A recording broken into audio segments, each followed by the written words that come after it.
Variety പടമാണ്. Climax വന്നിട്ട് അടിപൊളിയായിരുന്നു. സന്ദീപിൻ്റെ പെർഫോമൻസ് ആണെങ്കിലും സൗണ്ട് എഫക്ട്സ് ആണെങ്കിലും എവറിത്തിങ് ഇസ് വെരി ഗുഡ്. നല്ല രസമുള്ള ഒരു മൂവിയാണ്. മസ്റ്റ് വാച്ചിങ് ആയിട്ടുള്ള ഒരു മൂവിയാണ്. അടിപൊളിയായിട്ടുണ്ട്, ഒന്നും പറയാനില്ല. ഞാൻ പ്രതീക്ഷിച്ചേക്കാളും അടിപൊളിയായിട്ട് തന്നെ ഉണ്ട് മൂവി.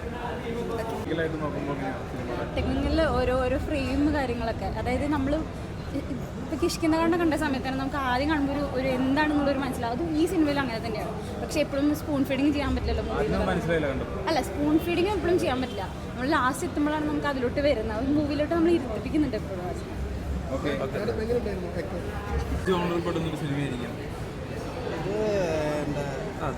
ഒരു ത്രില്ലിംഗ് മൂവി തന്നെയാണ് അത്. നമ്മൾ ഹ്യൂമൻ പെർസ്പെക്റ്റീവും ആനിമൽ പെർസ്പെക്റ്റീവും എല്ലാം കൂടെ വരുന്നതുകൊണ്ട് ആ ഒരു രീതി തോന്നും.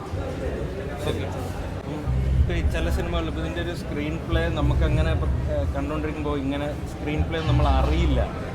ഞാൻ കേട്ടിട്ടുള്ളത് നമുക്കൊരു കാര്യം അറിയുന്നില്ലെങ്കിൽ അതാണ് അതിലെ ഏറ്റവും ബെസ്റ്റ്. ഇപ്പം എഡിറ്റിംഗ് നമുക്ക് മനസ്സിലാവുന്നില്ല എന്നുണ്ടെങ്കിൽ അതാണ് ബെസ്റ്റ് എഡിറ്റിംഗ് എന്നൊക്കെ കേട്ടിട്ടുണ്ട്. അത്ര അറിയുള്ളൂ. അപ്പോൾ എൻ്റെ ജോഗ്രഫി കണ്ടില്ല, അവിടെയൊക്കെ എങ്ങനെയാണ് ബാബുൽ ക്യാമറയൊക്കെ കൊണ്ട് പരിപാടികൾ ചെയ്തത്, ഈ ക്രൂ മൊത്തം അവിടെ എങ്ങനെയൊക്കെ ചെയ്തു എന്നുള്ളതിലൊക്കെ അടിപൊളി സംഭവം. സ്ക്രീൻ പ്ലേ ആയാലും എഡിറ്റിംഗ് ആയാലും ഡയറക്ഷൻ ആയാലും BGM ഒക്കെ സൂപ്പറാണ്. പെർഫോമൻസും അതിഗംഭീരം. സൈർ ഗെയിം, സന്ദീപ്, വിനീതേട്ടൻ, നാരായണൻ നന്നായിരുന്നു. എല്ലാവരും നന്നായിരുന്നു. Okay, thank you. Thanks. Cinema നല്ലതായിരുന്നു, സ്ക്രിപ്റ്റ് നല്ലതായിരുന്നു, ത്രില്ലിംഗ് ആയിരുന്നു. ഡോഗ് ലവേഴ്സിനും എവറി ആക്ടർ ആരുടെ അടുത്ത് എന്തൊക്കെ നിങ്ങൾ എക്സ്പെക്ട് ചെയ്യോ അതൊന്നും അല്ലാണ്ട് ഡിഫറെൻറ്റ് ക്യാരക്ടറാണ് ഓരോരാളും തന്നിരിക്കുന്നത്. It was really amazing to see that movie. Climax അടിപൊളി. ആരും എക്സ്പെക്ട് ചെയ്യാത്ത ക്ലൈമാക്സ് ആണ്. തീർച്ചയായിട്ടും തിയേറ്റർ വാച്ചാണ്. ഈ മേക്കിംഗ് ആണോ പെർഫോമൻസ് ആണോ എന്താണ് എവറിത്തിങ് മേക്കിങ്ങും ദ എൻറ്റയർ ടീം എല്ലാവരും നന്നായി ചെയ്തിട്ടുണ്ടായിരുന്നു. പിന്നെ പെർഫോമൻസ് അഗൈൻ രണ്ടും കൂടി ചേരുന്നല്ലേ movie. Like if you have seen Kishkindha Kaandam അത് എക്സ്പെക്ട് ചെയ്ത് അതിന് ഒരു സ്റ്റെപ്പ് മേലെയാണ് ഈക്കോ. കിഷ്കിന്ദ കാണ്ഡത്തിന് ഒരു സ്റ്റെപ്പ് മുകളിലായിട്ടാണോ ഇവിടെ വരുന്നത്? Yes, absolutely. More than Kishkinda Kandam. If you loved Kishkinda Kandam, this movie is going to not fail you guys.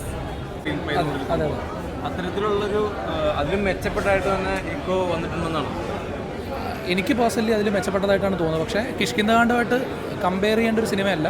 കിഷ്കിന്ദകാണ്ഡം കുറച്ചുകൂടി ഒരു ഫാമിലി ഇമോഷണൽ ഡ്രാമ കൂടിയാണ്. ഇതങ്ങനെയല്ല. ഇത് ശരിക്കും മലയാളത്തിൽ നിന്ന് വന്നിട്ടുള്ളൊരു ശരിക്കും ഇൻ്റർനാഷണൽ ആയിട്ടുള്ളൊരു പരീക്ഷണമാണ്.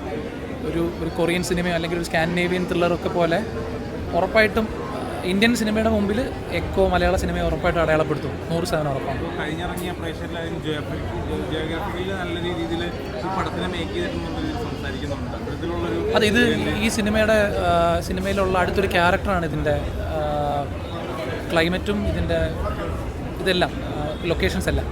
ഇതിനെ ലൊക്കേഷൻ മാറ്റി നിർത്തി എക്കോയെ നമുക്ക് കാണാൻ പറ്റില്ല. കാരണം എക്കോ ഇതിൻ്റെ ലൊക്കേഷൻ എക്കോയിലെ അടുത്തൊരു ക്യാരക്ടറാണ്. വളരെ ഇപ്പോൾ താഴ്വാരം പോലത്തെ സിനിമകളൊക്കെ നമ്മൾ കണ്ടിട്ടുണ്ട്. എത്രത്തോളം ലൊക്കേഷൻസ് അതിനകത്ത് ഇൻഫ്ലുവൻസ് ചെയ്യുന്നുണ്ടെന്ന്. അതുപോലെ echo minus this location echo വർക്കാവില്ല. ഉറപ്പായിട്ടും തിയേറ്ററിൽ വന്ന് കാണേണ്ട എക്സ്പീരിയൻസ് ആണ്. ഇതൊരു OTT-ലോ അല്ലെങ്കിൽ ചെറിയൊരു സ്ക്രീനിന് വേണ്ടി ചെയ്ത സിനിമയല്ല.